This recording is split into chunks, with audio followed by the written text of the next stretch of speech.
Kung hashtag coffee is life ka pero ayaw mong nervyusin o kaya maski nagpalpitit ka na, gusto mo pa rin uminom ng kape, then this coffee is for you.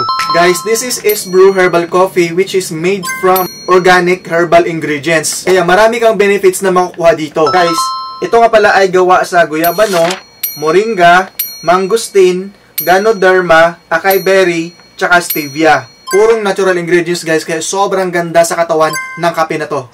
At guys, alam naman natin na yung guyabano, mangosteen, tsaka moringa, sobrang dami na pong benefits na makukuha natin mula sa mga prutas at gulay na yan.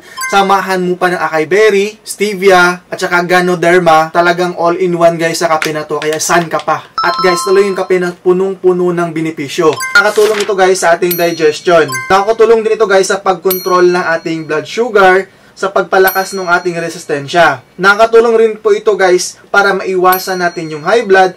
At guys, pinapababa ang panganib ng stroke. Yes guys, yan yung mga benefits ng kape nito guys. Kaya sobrang ganda din ito para sa mga matatanda na mahilig din magkape. Kaya kung gusto nyo rin ng healthy na kape guys para sa mas masiglang umaga, ilalagay ko na lang ang link nito sa ating Yellow Basket. Let's go!